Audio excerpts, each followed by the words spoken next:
It may seem strange to begin a program about disinfection by talking about cleaning, but thorough cleaning is a prerequisite for effective disinfection. Both stages are indispensable if you're going to achieve a truly hygienic food production area.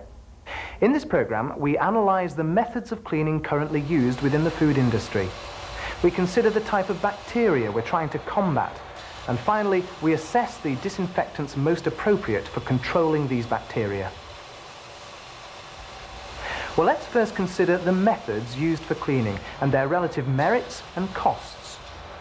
The cost of cleaning should not be confined to the chemical costs.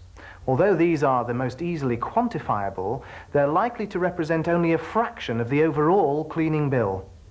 But the choice of chemical and cleaning method has a major impact on both the results and the total cost of cleaning.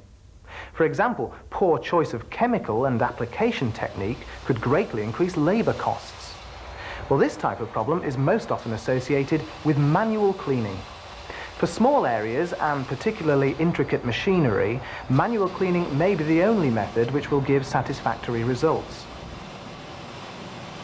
However, for larger areas, coordinating this type of cleaning becomes difficult, and manual methods do have their associated risks.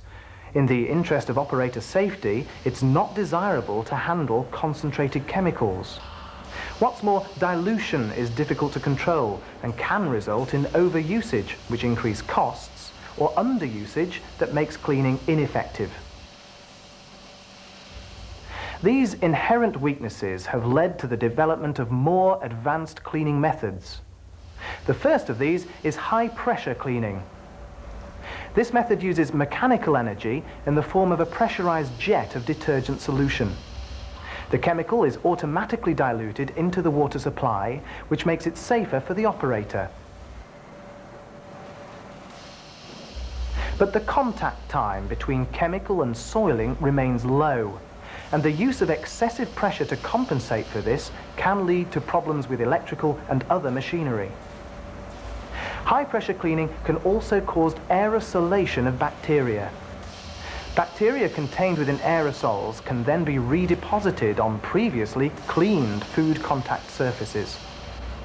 Consequently, high-pressure cleaning should not be used during food production. In order to avoid such problems, cleaning methods have been modified to use chemicals more effectively and reduce the requirement for mechanical energy in the form of high pressure. To facilitate this, products and methods have been redesigned to improve chemical contact time. A widely used method for achieving this is to use foams, and these are now widely accepted by operators throughout the industry. Contact time is increased up to 10 minutes, and consequently, cleaning results improve. However, in some circumstances, there can be difficulties when foams are used on tenacious soiling, particularly fats and proteins. If the foams are misapplied, they shear away from surfaces under their own weight, reducing contact time and consequently cleaning performance.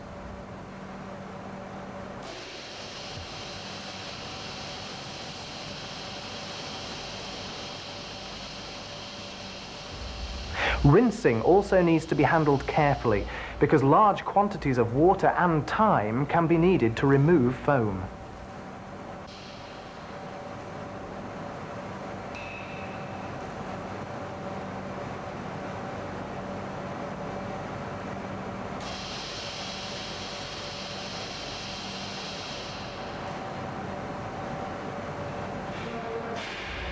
Foam cleaners are more successful than earlier methods because their prolonged contact time allows enhanced chemical performance. At the start of this program, we saw a heavily soiled surface being cleaned with a detergent gel. Gels were developed to increase contact time still further and therefore cleaning capability.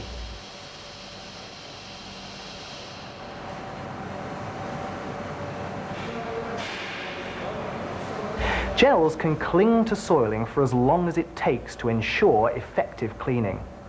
They're diluted automatically, and the extra contact time reduces the need for aggressive chemicals to be included in their formulation. This improves operator safety and reduces wear and tear on production machinery. When gels are used in conjunction with low-pressure application equipment, the risk of cross-contamination from aerosols can be vastly reduced. Gels have all the benefits of foams with none of the drawbacks.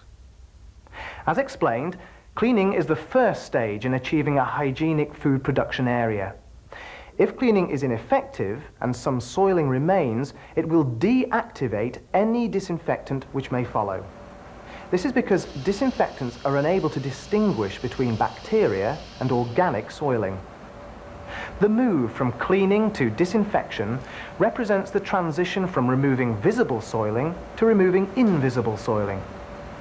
This predominantly consists of bacteria which can cause spoilage or food poisoning. Before we move on to disinfection, let's consider the principal kinds of bacteria which have to be controlled within the food industry. Firstly, Salmonella. This is one of the most well-known causes of food poisoning. Its usual form of entry into the food production area is on the carcasses or gut of slaughtered animals.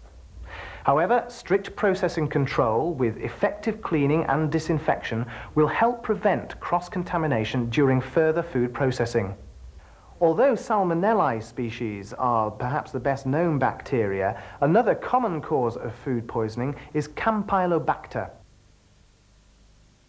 This organism can be found in the guts of many animals, and the increase in incidence of associated food poisoning has been linked with inadequate cleaning during primary processing.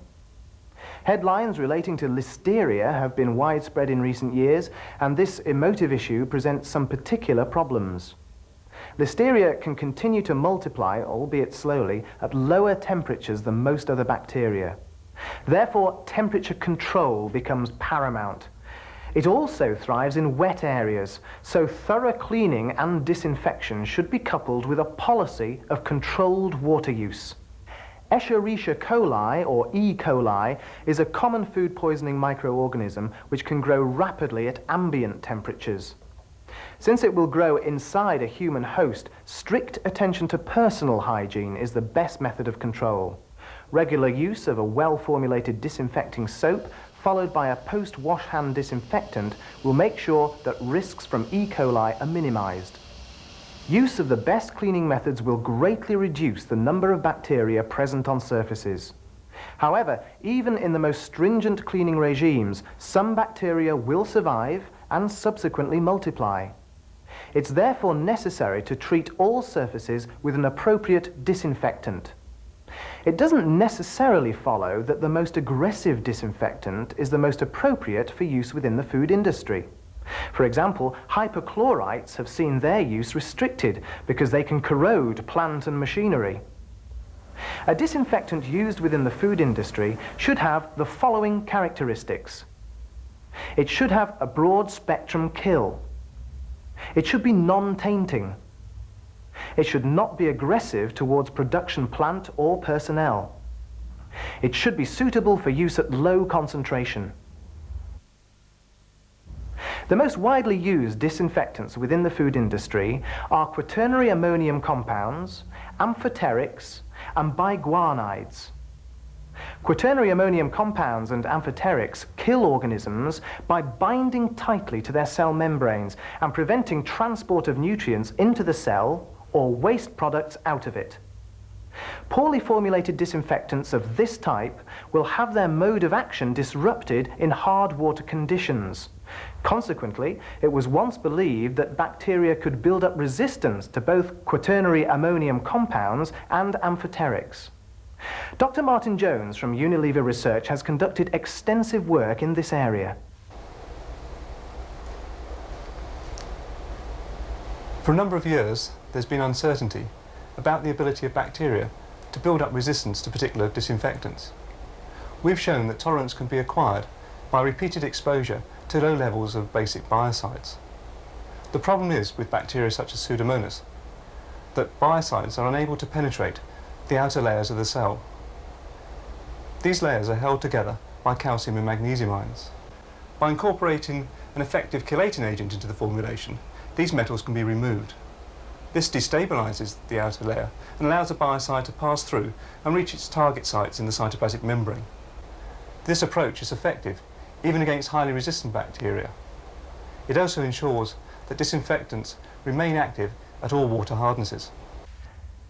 As Dr. Jones says, disinfection is not a problem provided that a well-formulated disinfectant is used. Any reputable supplier should be able to provide proof of a product's capabilities in the form of efficacy data which relate to standard European test methods. If data can't be provided, the disinfectant should be regarded with suspicion, particularly if it's offered for use in the food industry. In most cases, two-stage cleaning and disinfection is essential. This can sometimes be impractical, and in these circumstances, special products are required. Consider the cleaning and disinfection of high-risk areas. Here, it's both necessary and appropriate to clean and disinfect during breaks in production in order to prevent a build-up of soiling. This is commonly known as mid-shift cleaning. However, it's impractical and ill-advised to carry out conventional cleaning during breaks because the introduction of water between shifts can promote bacteria growth. With this in mind, Lever Industrial have developed an alcohol-based disinfectant which can be used with a spray-wipe spray technique in areas with lower soiling. This means that surfaces are cleaned and disinfected quickly, leaving them dry and free from unwanted residues. Since no water remains, this type of product is also useful for cleaning and disinfecting sensitive machinery, such as metal detectors. Chiller units are another area which require a specialized product. Traditionally, this area has been neglected because these units are usually inaccessible. However, it's been established that since they're cold, moist, and rarely cleaned, chillers provide an ideal environment for growth of psychrophilic bacteria such as Listeria and Pseudomonas. Without proper disinfection, live bacteria can be transported in water droplets from the units onto food contact surfaces. Well, this clearly represents a hygiene risk. Lever Industrial assessed these problems and specifically developed a product to treat this type of unit. What's more, it's easily applied using a knapsack spray, leaving a chiller in good microbial condition for up to 28 days.